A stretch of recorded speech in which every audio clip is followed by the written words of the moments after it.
Para quem não me conhece, perfeito. Meu nome é Heron Júnior de Andrade. Eu acabei a residência no início deste ano no Hospital de Clínicas da Unicamp, sob a tutela do professor Henrico, do professor Helder e demais professores, que eu vi que tem bastante gente aqui.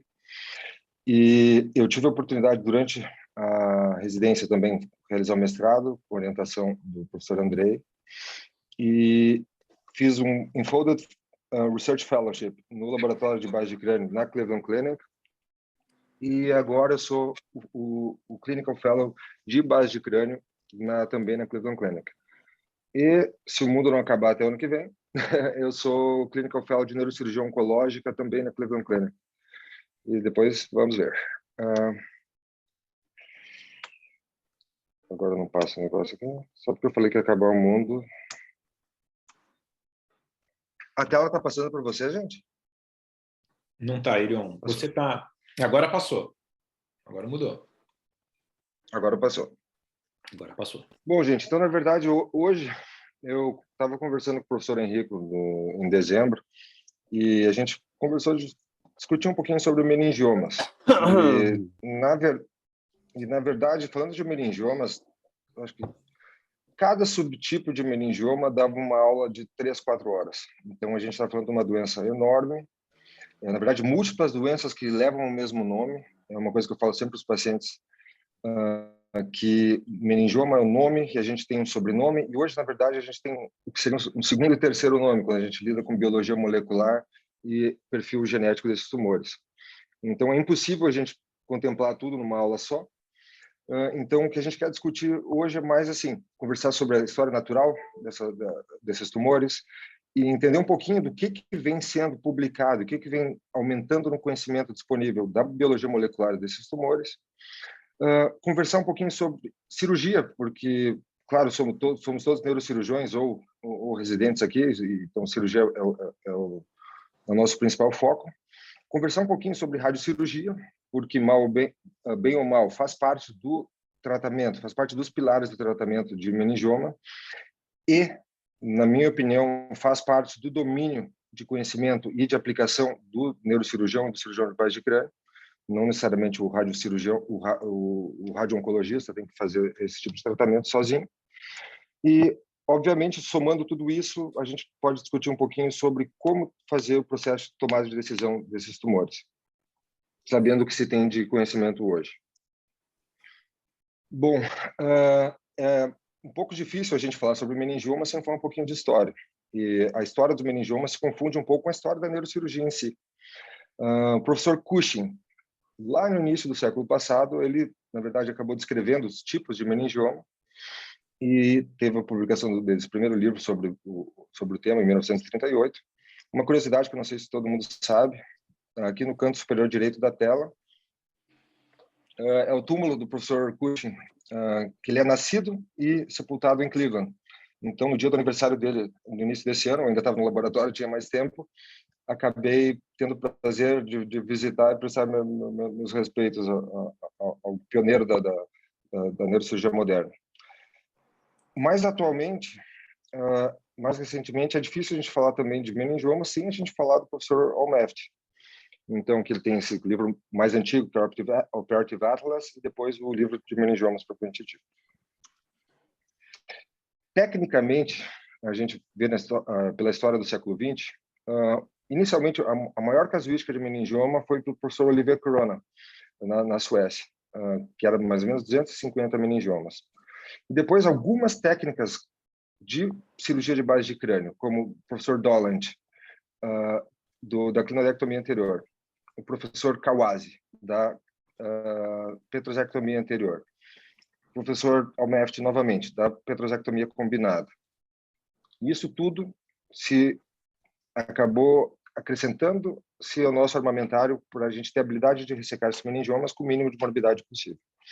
E aqui, para quem não conhece, o professor Donald Simpson, que publicou a escala da Simpson Grade, que faz 60 anos, mas ainda é muito utilizada por nós.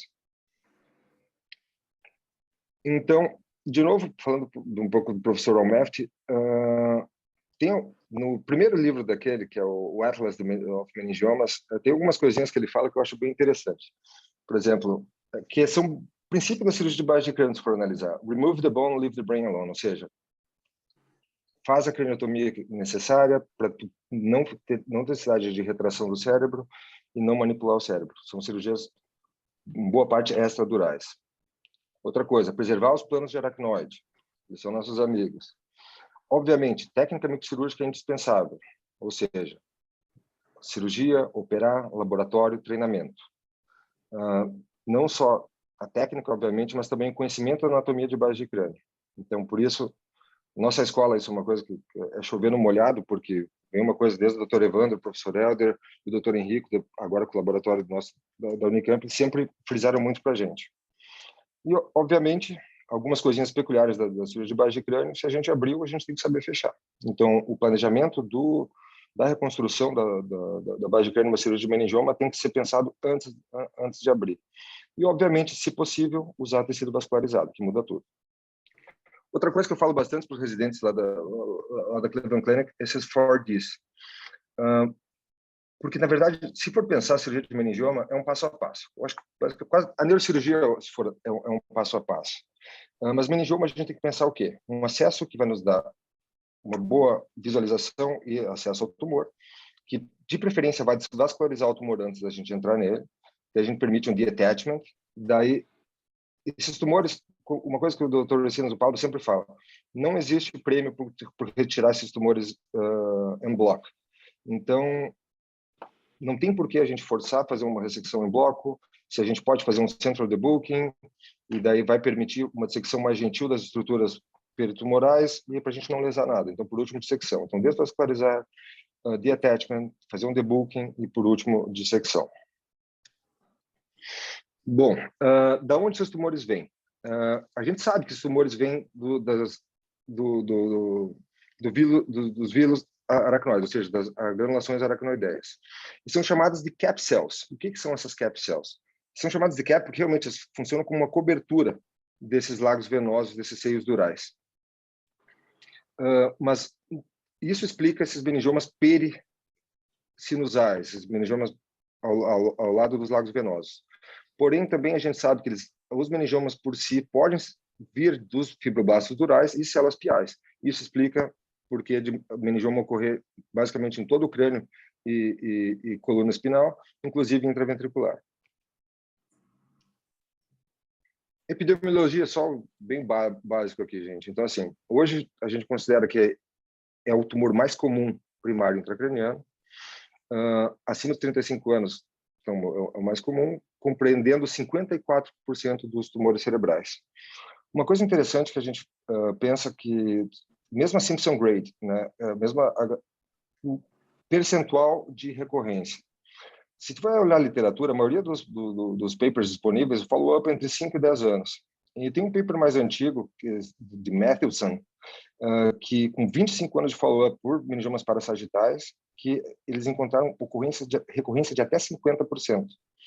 Ou seja, esses tumores têm um perfil crônico de se tornar uma doença crônica, principalmente se não forem tratados de maneira correta, ou seja, ressecção, que é o que a gente vai discutir daqui a pouquinho.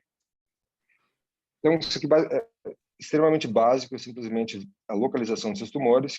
Então, eles podem ocorrer em qualquer local dentro da cavidade craniana. A gente divide eles basicamente em tumores de convexidade, tumores mais laterais ou parassagitais, falcino ou tentoriais, ou tumores da base do crânio per se. Tá? Não vou entrar muito no mérito hoje, porque senão a gente ia ficar até amanhã conversando. O que se sabe sobre fatores de risco? Tem um estudo bem interessante eles usaram a base de dados da CB-Trust, e é do University Hospital de Cleveland também, e eles viram que o que a gente já sabia, que era radiação ionizante é o grande fator de risco para meningiomas, mas o grande dado que eles conseguiram, interessante, é que alergias, ou seja, pacientes atópicos têm menor risco de desenvolver meningioma. Isso para mim foi novidade. E na verdade se fala muito de padrão genômico, por exemplo, deleções ou ganho de 10p, 11p, e mutação single gene. Isso era o que se pensava, de gene único. Mas a gente vai ver agora que é muito mais complexo que isso. Tá? O clássico das classificações de meningioma é dividir eles em grau 1, grau 2 e grau 3.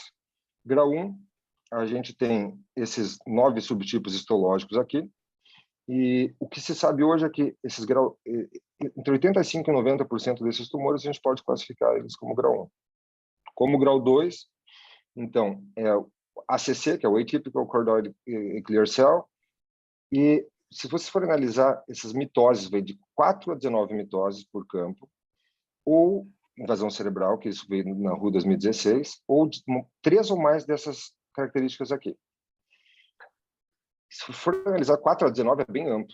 Então, tem um perfil, e também 3 de 5 dessas tem uma proporção, tem uma possibilidade de a gente estar analisando tumores bem diferentes, mesmo do ponto de vista só histológico, dentro da mesma categoria. E o grau 3, que é considerado câncer, né, os anaplásticos papilares e rabidoide. Então, podem, acima de 20 mitoses, podem ter degeneração sarcomatosa, carcinomatosa ou mesmo melanoma. Então, benigno, em torno de 90%, 5% e 1 a 3%. Uma coisa que a gente está levantando, e a nossa casuística da Cleveland Clinic também bate com isso, a gente acabou publicando os artigos da nossa base de dados de high-grade meningiomas. A gente tinha 325 meningiomas entre grau 2 e 3, operados desde 1990, e agora a gente está levantando, completando a base de dados com todos os grau 1. Então, a gente vai em torno de 3.500, 3.600 meningiomas.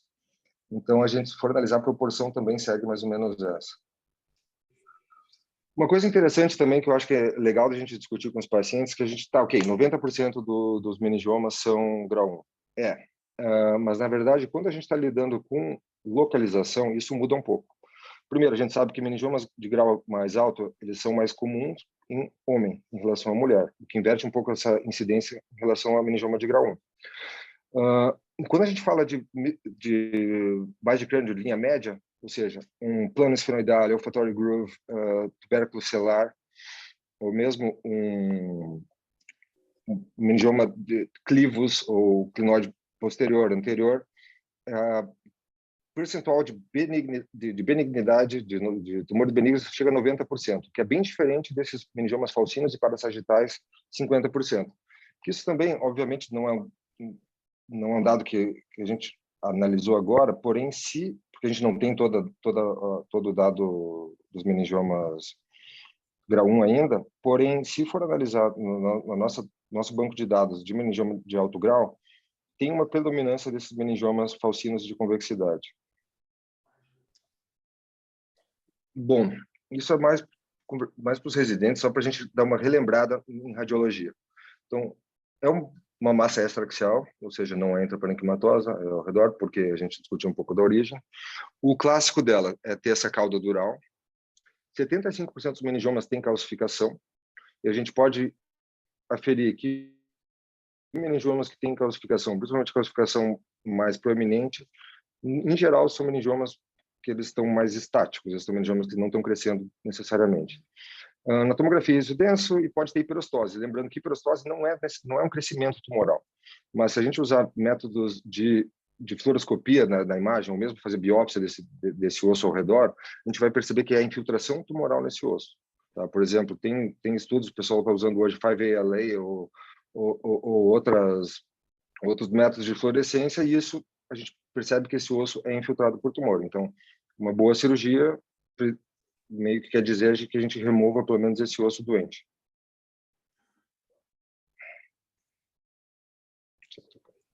Agora não passa de novo.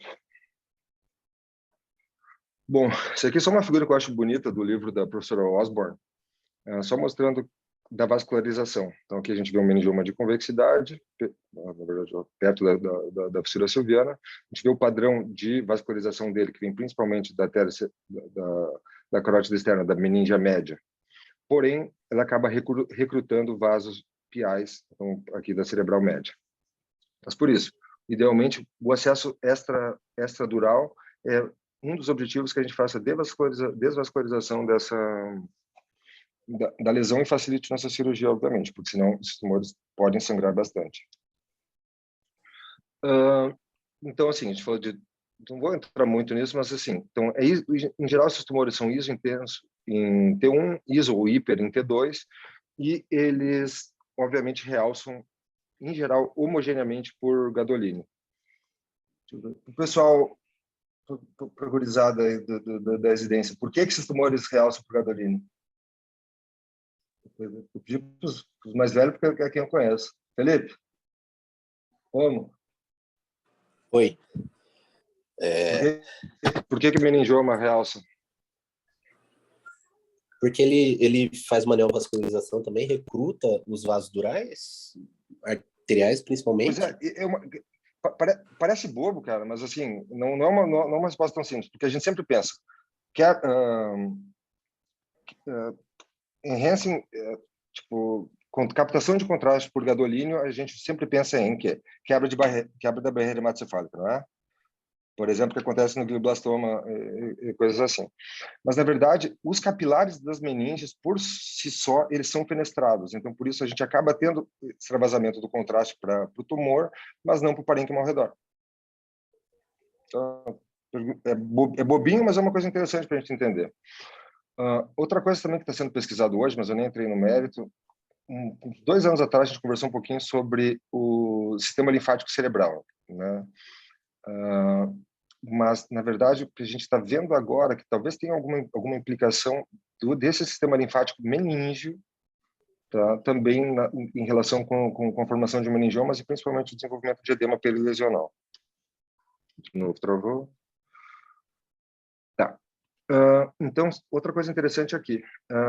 Obviamente, a gente usa sequências avançadas hoje, por exemplo, sequência de difusão, e se percebe que o quê? Um aumento da intensidade na imagem no mapa de ADC, a gente pode inferir que esse tumor tem uma chance maior de ser alto grau.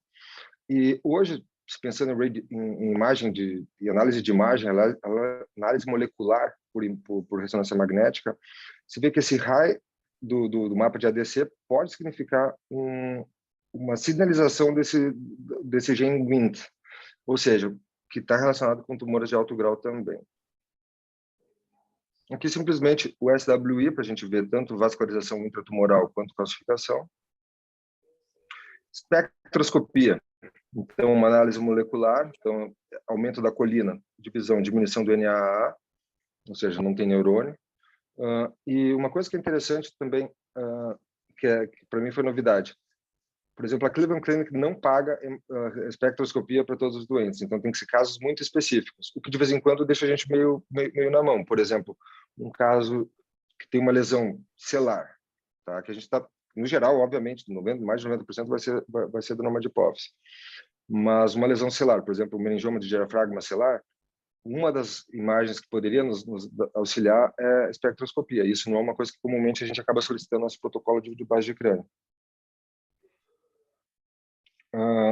De novo, então, o que a gente vê hoje falando de meningioma, e a gente vai conversar um pouquinho sobre os outros, é basicamente esses omics, né? Então, genomics, epigenomics e radiomics. Tá? Então, basicamente, é o estudo do padrão do tumor, analisando, no caso do radiomics, é padrão de imagem. Então, essa é uma coisa que eles estão começando a usar agora, o CSF tem esse paper que é interessante, e eles viram o quê? Tumores que têm uma forma meio mais disforme, uma forma não arredondada, ou fazem o que a gente chama de mushrooming, né? Fazem o cogumelo para fora da cavidade craniana, com edema, envolvimento ósseo, proximidade dos seios durais e tumores grandes têm maior risco de tanto recorrência quanto de mau prognóstico. Outra coisa, um mapa de ADC aqui, na verdade, ele fala que está errado isso aqui, que alto grau, na verdade, é baixo na difusão, alto no ADC, mais relacionado com alto grau, que nem no outro.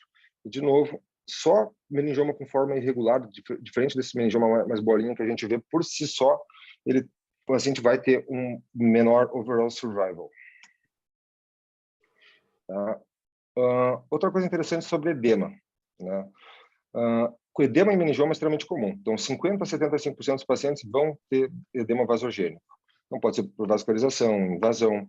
paciente com muita invasão, muito edema peritumoral, a gente pode pensar até que ele é um tumor de mais alto grau, porque a gente perde um pouco essa margem essa rima licórica ao redor do tumor, e pode denotar isso. Porém, hoje também a gente sabe que alguns tipos histológicos, mesmo de tumor grau 1, eles podem apresentar um edema gigante. Inclusive, a gente tem uma publicação do nosso grupo agora do ano passado sobre esses tumores secretórios. Eles aparentam ser de alto grau, mas, na verdade, por muito edema, muito efeito de massa, e, na verdade, na cirurgia, ele tem um perfil benigno, grau 1, pelo menos pela Q-grade antiga. Então, isso aqui, desculpa, passou. Aqui, de novo, desculpa, passei. Sobre patologia, então. Isso aqui é só um slide bem básico, só para a gente lembrar do quê? Os achados característicos de meningioma vai ser o quê? Esse padrão de redemoinho, que são os slides do site do professor Luciano, o Real Wind, que chama, e esses corpos psammomatosos, que não são nada mais que calcificações intratumorais. Só que isso é uma análise bem antiga desses tumores. Analisando, então, a imunistoquímica, a gente vê que esses tumores são positivos para EMA, tá? Que são antígenos de membrana de tecido mesenquimal. Isso também é mais diagnóstico que outra coisa. Para um pouquinho mais de aplicação clínica, a gente tem tanto o KI67 e o MIB1, que são marcadores de proliferação. O KI67, considerado alto para meningioma, a gente tem acima de 4 a 5%, depende um pouco do local que a gente está conversando. E o MIB1, a gente considera alto acima de 5%. E uma coisa interessante, foi publicado pelo grupo da CSF também, em 2019, se não me engano, 2020, que um MIB1 acima de 5%, mesmo com um gross total resection, ou Simpson 1, esse paciente pode ter a mesma taxa de recorrência do que se tivesse uma ressecção subtotal. Bom, outras coisas um pouquinho mais antigas, a gente tem, desde a década de 80, se estuda bastante os receptores hormonais. Então, a gente sabe que meningioma ele é mais comum, principalmente de baixo grau, mas são mais comuns em mulheres. Então, esses tumores acabam apresentando tanto receptores de estrogênio, receptores de progesterona e, menos estudado, mas esses tumores também apresentam receptores androgênicos. Hoje, na verdade, não se viu muita relação, pelo menos muita oportunidade terapêutica até hoje com esses receptores. O que se sabe que meningiomas que têm mais receptor de progesterona em geral e de estrógeno, em geral, ele tem um KI67 mais alto. Receptor de progesterona, que é a maioria dos tumores, esse é aquele meningioma que aumenta durante a gravidez. E o último aula que eu vi do professor Almert, ele falava que esses receptores androgênicos, ele ainda acha que tem alguma coisa que a gente pode tirar daqui para tratamento. Porém, se vai olhar o grupo deles, do Brigham, eles não estão publicando nada agora sobre isso, por enquanto, pelo menos. O último trial falando de receptores hormonais foi um trial com mifepristone, que é um inibidor da alfa-11 hidroxilase, que o resultado foi negativo. Então, falando um pouquinho da biologia molecular de meningiomas. Então, de novo, falei desses omics. Tá? Então, primeiramente, genômica desses meningiomas. Só simplificando, e obviamente eu não vou entrar em detalhes, porque senão é um assunto gigantesco, extremamente complexo, então para quem tiver interesse em ler, depois até me pede os artigos, eu tenho todos aqui. Hoje se sabe que se chama de gene de meningioma, esse MN1, ele está localizado no cromossomo 22 do braço longo. Se vocês lembrarem, é o mesmo braço do cromossomo da NF2. Né? Então, o mesmo cromossomo, a gente acaba dividindo esses meningiomas, na origem deles, entre meningiomas com NF2 mutante ou NF2 wild type, que no geral são mais benignos. Mas, obviamente, a gente vai dividir esses genes depois de novo. Tá? Quando a gente vê em grau 1, a perda do cromossomo, do braço longo do cromossomo 22 é o principal marcador para ser grau 1. Já grau 2, a perda do do braço curto do cromossomo 1 é o principal marcador, e no grau 3, os marcadores são cromossomo 1, cromossomo 10 e cromossomo 14. Obviamente é muito mais complexo que isso, mas uma coisa a gente pode perceber: quanto maior grau, maior número de alterações cromossômicas. E, obviamente, essas alterações cromossômicas estão relacionadas a genes. E esses genes estão... Hoje a gente sabe que cada tipo de gene, por exemplo, EQT1, SMUTHN, TREFT e KLF4, são relacionados ao meningioma tipo, os grau 1.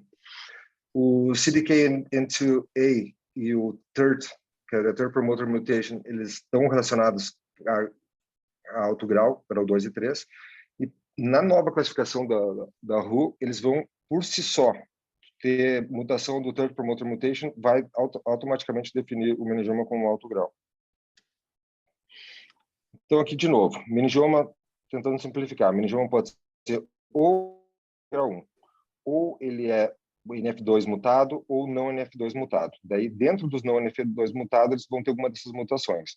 Ou AKT1, ou SMUTHN, ou KLF4, ou TREFT7. Ok, mas tem todos esses nomes, mas para que serve? Tá? Acho que desde 2015, 2014, 2015, um grupo da Priscila Brastianos, que trabalha com o Ian Dunn, agora com a professora Linda B e o professor Almeft no Brigham, e no Dana-Farber Cancer Center, eles estão publicando um monte sobre isso, não só eles, como o grupo da Geller Zadek, que é quem, da professora Zadek, que o João Paulo trabalhou com ela lá em Toronto, e o grupo de Heidelberg, do professor Sam, eles estão publicando muito em diferentes aspectos disso, que é um pouquinho que eu vou tentar discutir.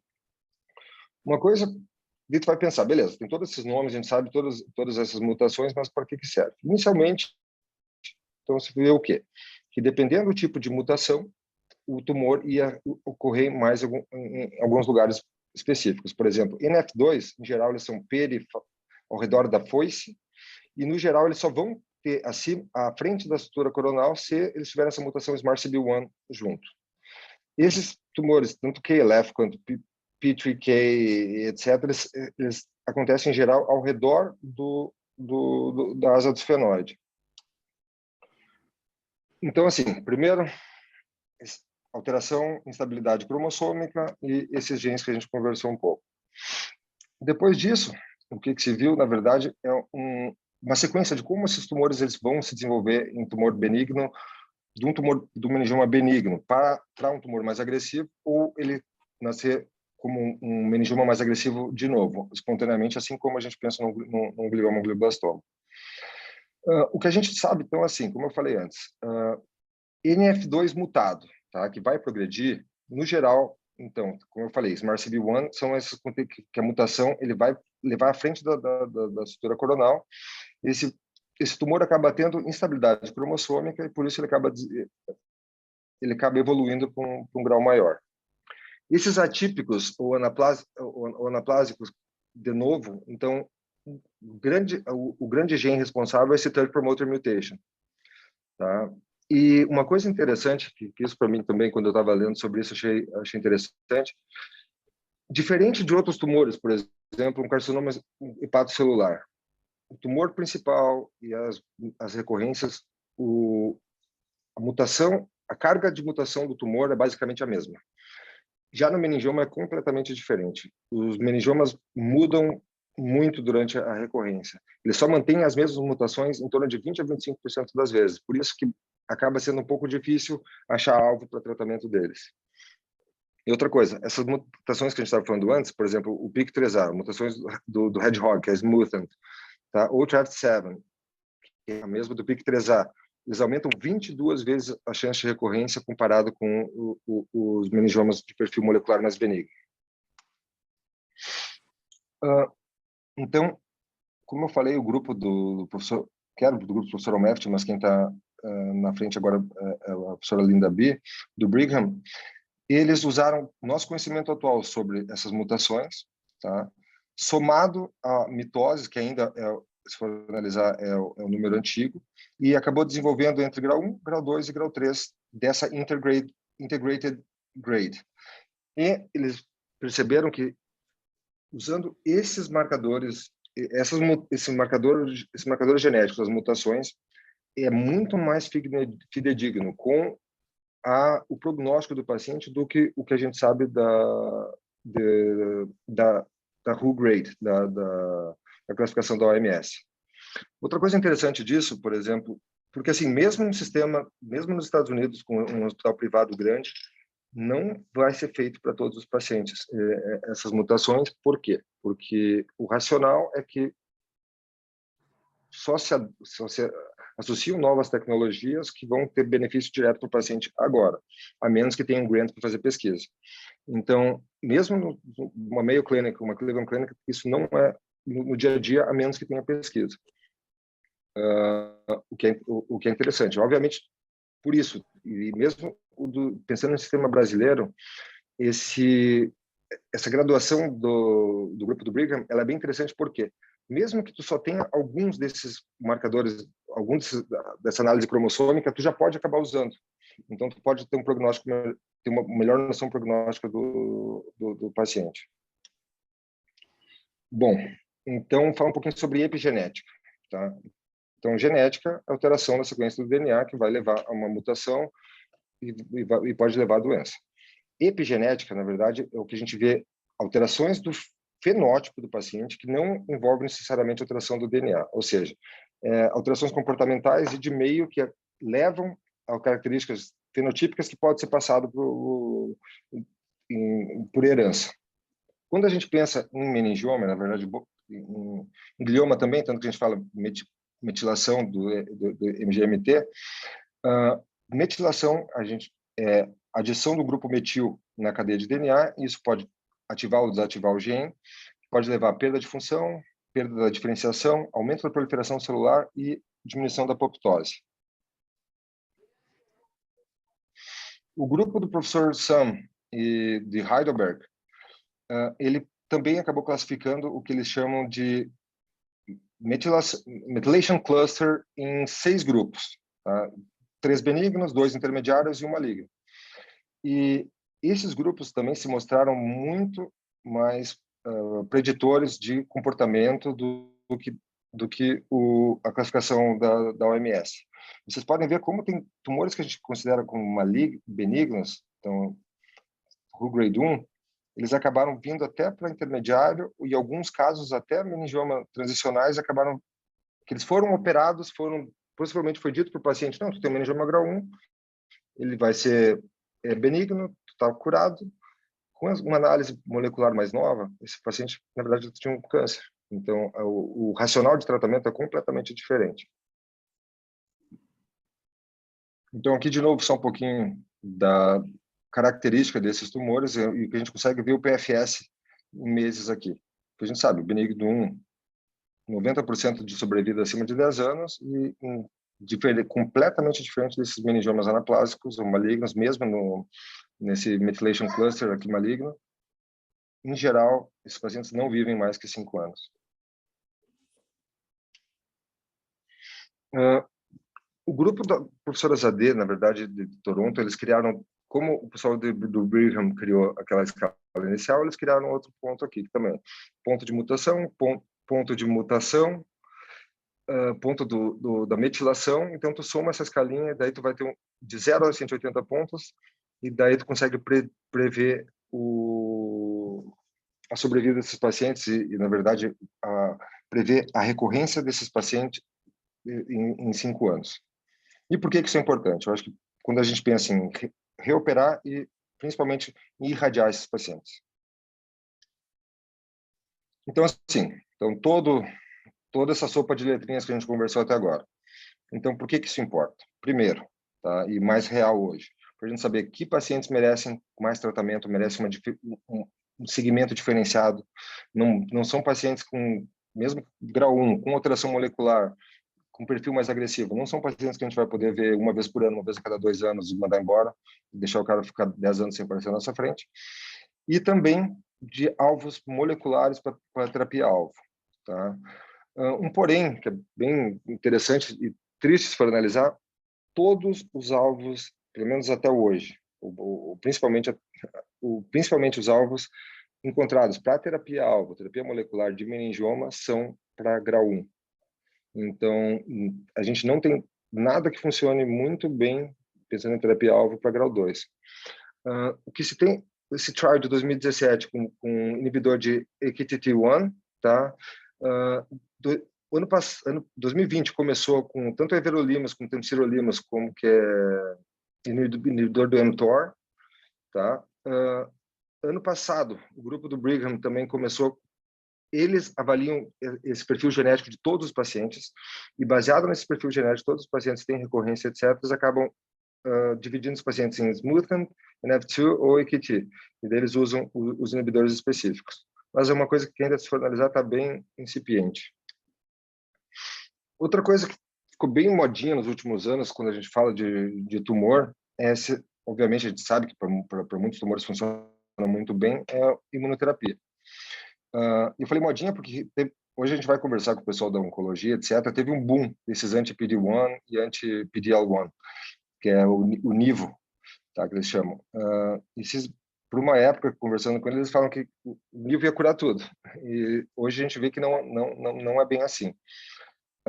E no caso de meningioma, até o professor Ian Dunn, ele publicou esse case report, que é extremamente interessante. O pobre do paciente teve 7 cirurgias, e esse meningioma recorrente, extremamente agressivo, e aqui vocês veem depois do nivolumab, depois da cirurgia 7, e basicamente ele teve resposta completa.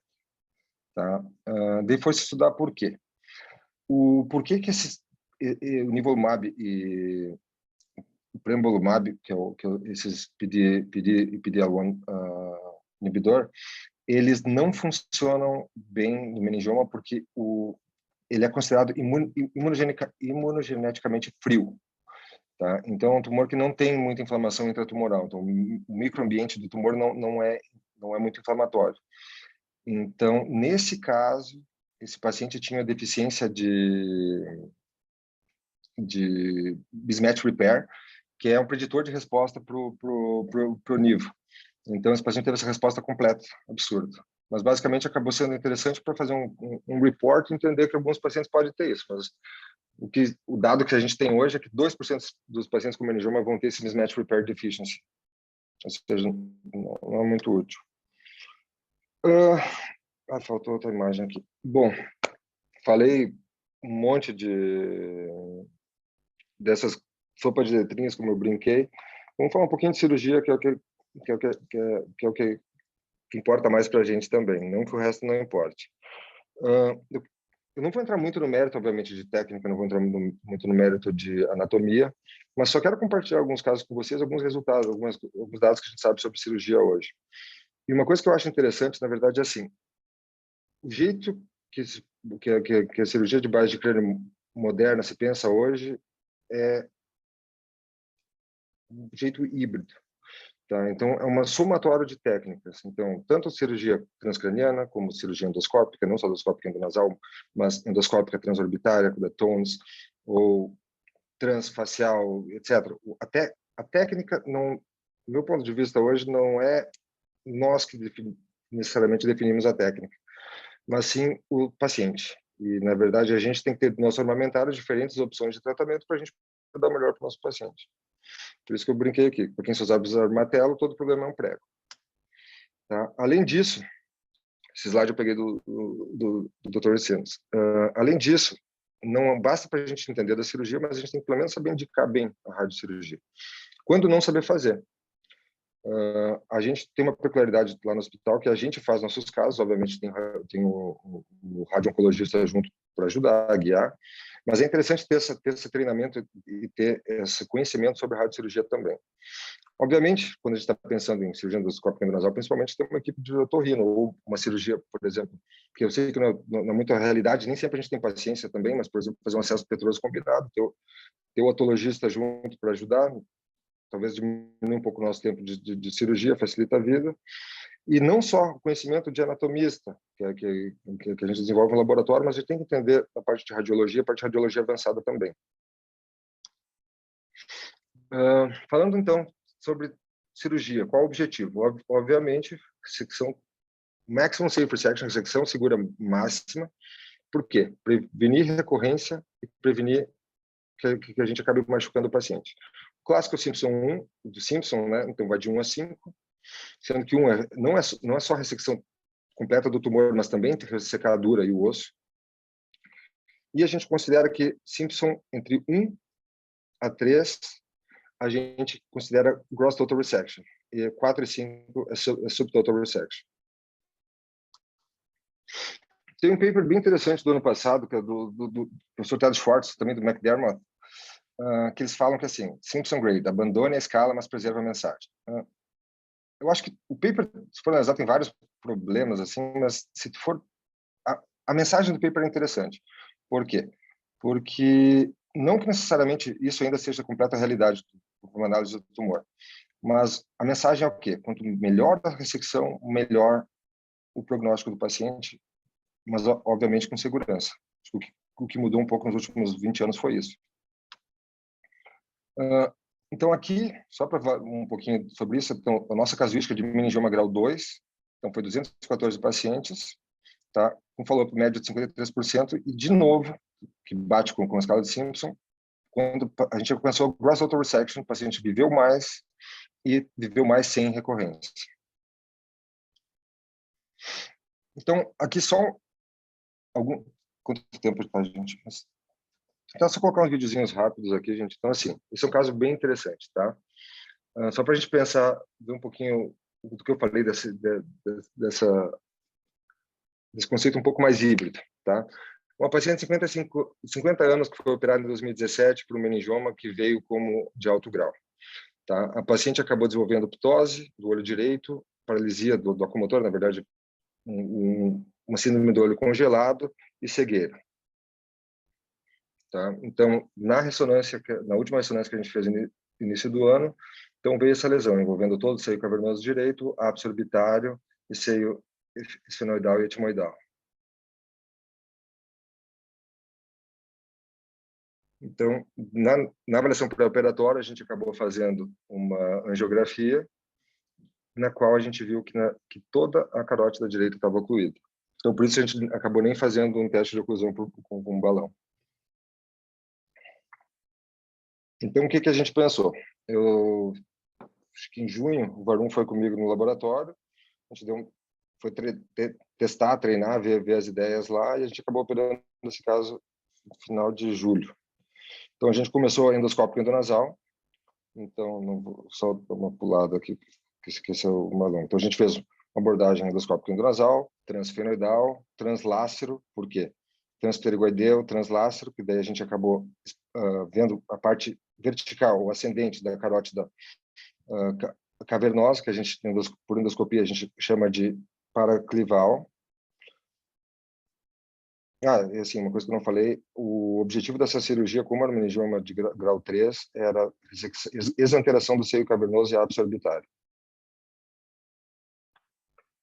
Então, aqui a gente esqueletonizou a carótida paraclival, a gente clipou a carótida paraclival, a gente continua a ressecção da lesão no seio esfenoidal e no seio etimoidal. A gente fez, então, um acesso transesfenoidal, transtubérculo, transcribiforme. A gente tirando o tumor. A gente abriu a dura. Então, aqui a gente, de novo, transplano, transcribiforme. Aqui a gente expõe a base do lobo frontal e os dois nervos ópticos e a artéria oftálmica aqui na saída da carótida supraclinoidea.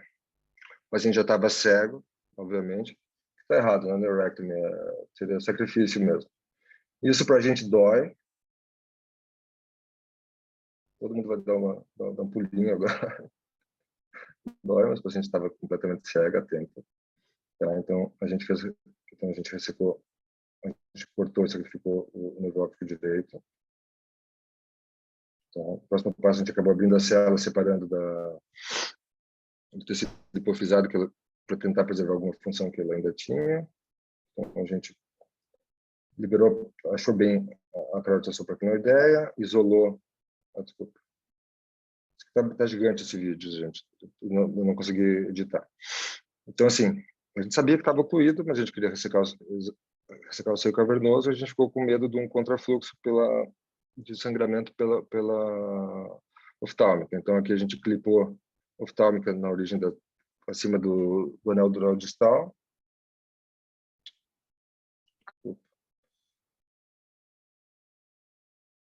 Nossa.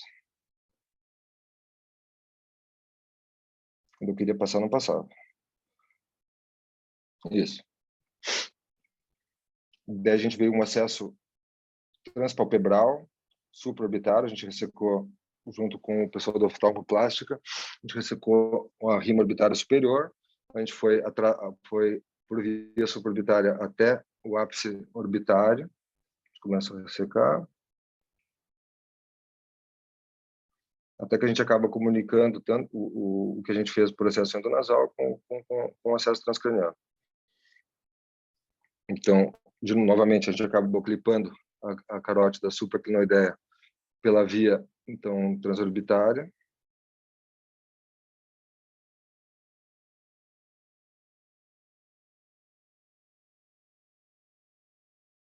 A gente ressecou o possível do ápice orbitário pela via transorbitária também. Enfim, deixa eu passar aqui. E, por final, a gente acabou ressecando então, o resto do seio cavernoso, até a gente chegar na parede lateral do seio cavernoso, na verdade, o limite com o lobo temporal mesial. Então, isso aqui é o coblator, um negócio que é excepcional para cirurgia endoscópica endonasal. Como se fosse um bipolar, queima tudo, muito bom. Então, e esse é o resultado final. Tá, então, ressecção... A gente não diz que é completo, porque a gente sabe que sobrou um pouquinho na parede lateral do seio cavernoso, mas aqui é a reconstrução, ressecção do ápice orbitário e do seio cavernoso direito. Uma coisa que a gente ficou pensando muito se valia a pena manter a órbita ou não. Isso desde julho, a paciente está bem, o efeito cosmético é positivo, porque a gente não precisou pensar em prótese, não teve todos os malefícios de uma desanteração de órbita, e o tecido está funcionando bem. Isso foi uma coisa que a gente questionou um pouco. Então, então, sobre fossa média. Isso aqui é um caso bem mais normal, mas é um caso que eu acho interessante para a gente discutir um pouquinho. Então, por quê? Como um caso bem diferente do caso que eu mostrei antes, mas o clássico bem feito funciona bem. Esse foi um caso que eu operei com o Dr. Sinos faz uns 2 meses, um meningioma de clinoide anterior. Então, a gente faz uma clinoidectomia extradural, então acesso Dollens. Isso aqui é outra coisa interessantíssima. Em vez da broca, tanto para a clinoidectomia anterior, para uma Kawase, ou drilar o meato acústico interno num chornoma vestibular, ou mesmo um acesso transcondilar, uma farlateral, a gente não estava usando muito broca. O que a gente está usando é isso que uma pontinha do aspirador ultrassônico, que depois eu descobri que eu acho que foi até o professor Spetzler que descreveu, que é o microclaw, o claw, que é um bisturi, como se fosse um bisturi piezoelétrico que só corta osso. Então, é mais seguro, por exemplo, estar com esses cotonoides ao redor ali do que fazer um helicóptero com a broca, né? Então, aqui, uma clinoidectomia extradural. Então, depois a gente acaba abrindo acima do nervo óptico. Isso aqui é outro instrumento que eu adoro, é o microfeather, o feather blade, que é como se fosse, ele só corta bem a pontinha, então ele é rombo, tu pode realmente passar em cima do nervo óptico, ele só corta a pontinha quando tu joga para cima. Aqui a gente libera então a cisterna, depois a abertura dural, dá mesmo os passos, lembra? Desvascularização, detachment, debooking e dissect. Então, repetitivo. Mas é isso. Então, manter o plano de aracnoide para não machucar o cérebro, que a gente acabou expondo, com a clinoidectomia, acabou expondo a parede lateral parte anterior do teto do seio cavernoso e parte lateral do teto da parede do seio cavernoso. A gente usou um flow seal para parar o sangramento e esse foi o resultado final.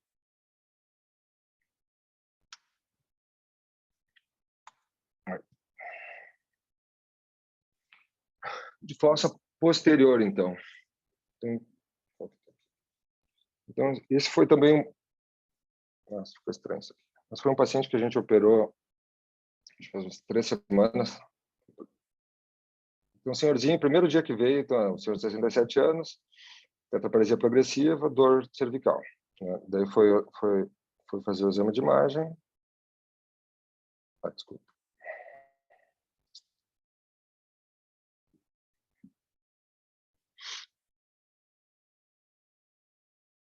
Foi fazer o exame de imagem, essa monstruosidade no foramen magno dele aqui. Então, indo desde C1 até acima até mais ou menos na altura do forame jugular. A vertebral passava no meio do tumor, mas uma coisa que a gente ficou feliz do fim, foi positivo e negativo, essa hiperintensidade, tanto em T1 quanto em T2, ele parecia um tumor bem tratado, um tumor bem mole. No fim, era bem mole, mas também era sangrante pra caramba, e a gente acabou não conseguindo matar a vascularização dele antes de começar. E coisa que não acontece só no Brasil, 4 horas da manhã, no dia da primeira que a gente tinha agendado a cirurgia, ele chegou e resolveu comer um cereal. Daí, comecei a incomodar ele pra caramba, e na semana que a gente remarcou, eu liguei para ele no final de semana 2 vezes e liguei na noite anterior da cirurgia para ter certeza que ele não ia comer. No fim, não comeu e deu tudo certo. Então, assim, a gente acabou fazendo um acesso farlateral transcondilar. Então, a gente acabou, na verdade, quase, se for analisar a posição, a gente meio que fez quase um true lateral. Eu acho que no final a gente acabou até girando um pouquinho mais o ombro, mas não incomodou nada para a gente. Mas a maioria dos casos a gente acaba fazendo um park bench. E esse caso, o próximo caso que eu vou mostrar para vocês, a gente acabou fazendo mais uma true lateral mesmo. Sobre incisão, depende muito de preferência, obviamente, mas o Dr. Essinos, ele gosta de fazer um pouco mais alto da linha nucal superior. Então, a gente tem esse coxinho em cima e a gente acaba suturando os músculos que se inserem na linha nucal superior na fáscia e na galha acima. Com o Dr. Cachete, a gente acaba fazendo mais baixo. Então, a gente acaba começando a dissecção na linha nucal superior, propriamente dito. Uma coisa que a gente viu, eu cheguei a ver com o Matheus Reguin, algumas vezes ele até fazia do plano por plano, mas não, a gente todo o plano muscular, exceto a musculatura do trígono suboccipital, num plano só. Até para diminuir a incidência de pseudomeningocele e dor nesses pacientes. Então, aqui, lateral. Esse foi fora, mas a gente teve uma sequência, os guris sabem, o Cleiton, o Léo, o Rafa.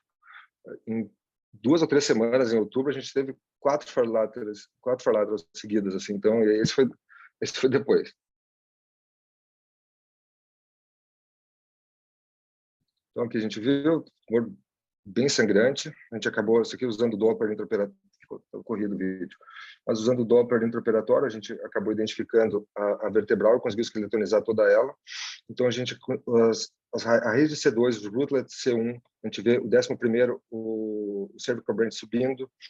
A gente identificou o 12º, o 19º, 11º no forame jugular. A gente, obviamente, ficou usando monitorização intraoperatória o tempo inteiro. E a única coisa que acabou perdendo potencial foi o 11º. Porém, quando o paciente acordou, ele estava perfeito. Então, esse aqui é o resultado final. E esse é um caso que vocês vão pensar, tá, mas aula de meningioma, então por que tu vai mostrar isso? Acho que é o último caso ou o penúltimo caso. Porque esse caso, obviamente, o diagnóstico diferencial nem sempre a gente consegue fazer antes da cirurgia por si só. Esse foi um paciente que chegou via emergência, um paciente de 93 anos, também um quadro de tetraparesia, acho que não tem mais. Não tem mais. Mas tetraparesia progressiva e uma lesão, forame magno, transição crânio-cervical. 93 anos. Então, enfim, todo mundo ficou uma briga, a maioria dos residentes não queriam que eu operasse, etc. Daí o Dr. Paulo falou, não. Fui conversar com o paciente e o paciente falou, não, eu vivia normal até agora e a gente sabe, uma lesão que nem essa ia acabar levando o paciente a ter uma morte bem sofrida. Então, conversando com o paciente, explicando todos os riscos, a gente acabou indicando a cirurgia. paciente de 12, 93 anos, por isso a gente pensou, não, vamos fazer do jeito mais direto possível. Então, a posição, a gente não fez uma 3/4 prona, a gente acabou fazendo uma true lateral, um decúbito lateral mesmo. E no fim, para nossa surpresa, foi essa lesão bem molezinha, extraaxial, que veio com um schwannoma. Tá? E pela localização, etc., depois o pessoal falou, a hipótese é um schwannoma da cadeia nervosa da vertebral. E o paciente, depois de um mês do pós-operatório vir no ambulatório, ele está perfeito. Então, obviamente, com o paciente certo, no lugar certo, com a equipe certa, tudo ajeitadinho, de vez em quando vale a pena. Na idade não pode ser uma coisa que a gente pode desistir do paciente só porque o paciente tem certa idade, principalmente porque as coisas estão mudando, né?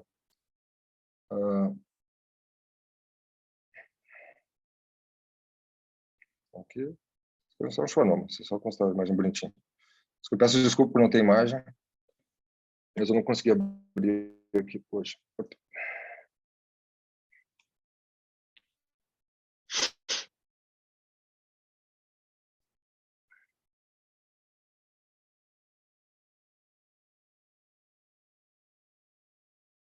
E esse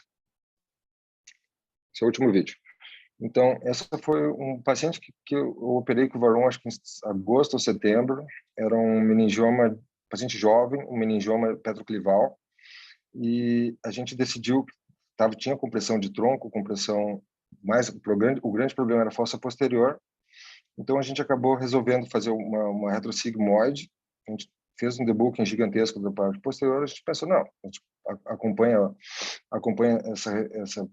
essa porção na crista petrosa de fossa média.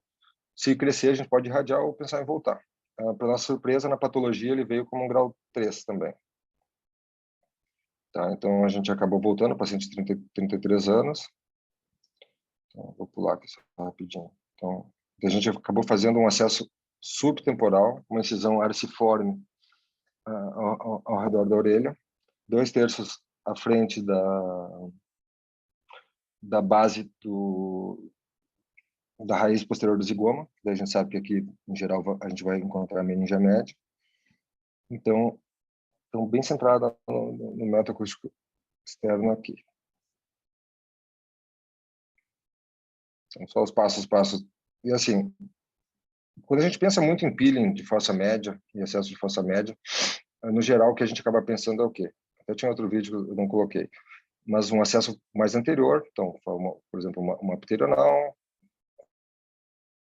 cortar a banda meningorbitária com a clinodectomia estadural, usando a banda meningorbitária como meio guia para a nossa dissecção do peeling entre V1 e V2 aqui, do conteúdo da fissura orbitária superior até V2, a gente vem de frente para trás. Então, que é Dolenk, Hakuba, né? Seria a definição. Aqui, a gente optou, então, por fazer direto e para a porção posterior, que daí é Kawase. Não só a petrosectomia anterior, mas sim o peeling de posterior para anterior. Estou aqui cortando a pteromeningia média. Coisa que tu vê, nem sempre é fácil usando a meningia média, tu conseguir o plano do peeling aqui. Então, às vezes acaba indo para V3, a gente sabe, meningia média no geral está bem na raiz posterior do zigomo. Tem um pouquinho anterior e medial a ela, a gente vai encontrar o forame ovale e V3. No geral, na minha grande experiência de 3, é mais fácil até conseguir esse plano para o peeling via o vale do que na meningia média por si só. Outra coisa interessante, assim, sempre que for coagular a meningia média, lembrar de coagular ela muito mais perto da dura e mais superior do que embaixo. Tem outro vídeo bem legal que a gente coagulei, cortei e ela simplesmente foi para dentro do canal, mas graças a Deus não ficou sangrando nada. Então, sempre lembrar. Aqui, então, vindo para trás para a crista petrosa. Aqui, de novo, vamos para o vale. Aqui o peeling.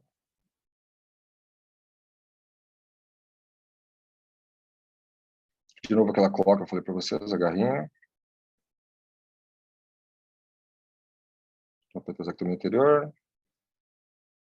Então, no geral, a gente usa como limite até o seio petroso inferior, lá embaixo. Então tudo isso é extradural. Então, depois, abrindo a dura.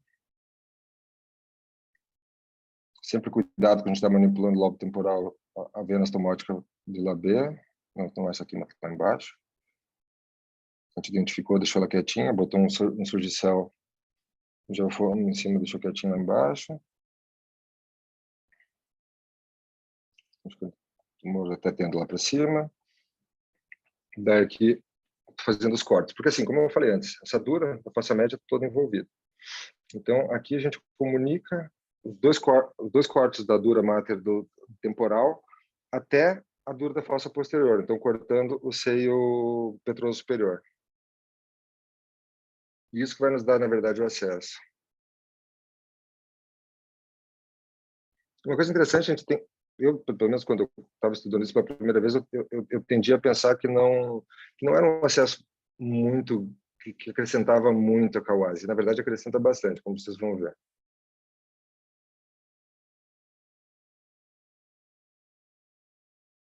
Obviamente, outra coisa, quando cortou a borda da tenda ali, lembrar do quarto.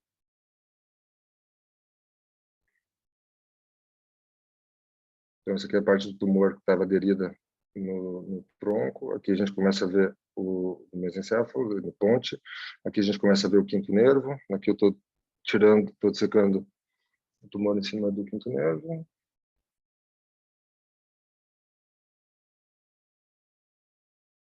Então, aqui desde a root do trigêmeo aqui para trás. Sexto nervo subindo lá de baixo.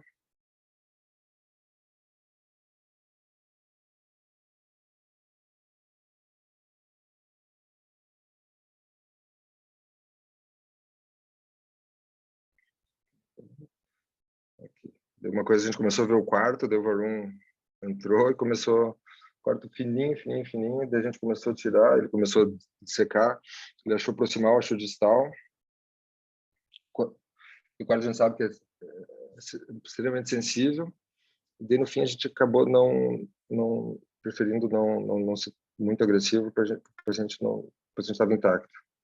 A queixa dela inicialmente era a neuralgia de trigêmeo, com a lesão na fossa posterior.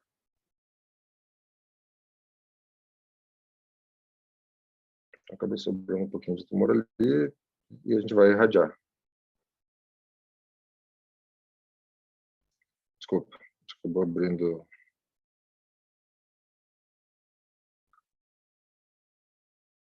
Aqui só a reconstrução. Isso aqui é uma coisa que é interessante.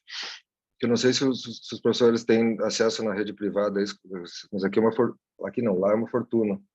Esse cimentinho de hidroxiapatita, por exemplo, retrosig, todos os retrosigs que a gente faz craniectomia, não craniotomia, e a gente, depois de fechadura, etc., só usa esse cimentinho, fica excepcional, acaba sendo bem rápido, não usa plaquinha, não usa nada. E a incidência de fístula licórica é muito baixa também. Aqui a gente acabou não usando, não suturou tudo em... Isso é uma coisa curiosa também, que o meu conceito é sempre dura mata, nesses casos, você sempre sutura primária. Nesse caso, a gente acabou usando então, esse cimento, que é o cimentinho ósseo aqui de hidroxiapatita, porque a gente acabou drilando algumas células zero da mastoide para não fazer fístula. A gente acabou usando um substituto dural, acho que aqui foi Duramatrix, Dura Repair, que ele é um pouco mais sólido. E aqui a gente, no acesso, a gente fez um flap de face de temporal. Até a gente podia ter feito vascularizado, mas o Varun decidiu não fazer vascularizado e até agora o paciente está ótimo.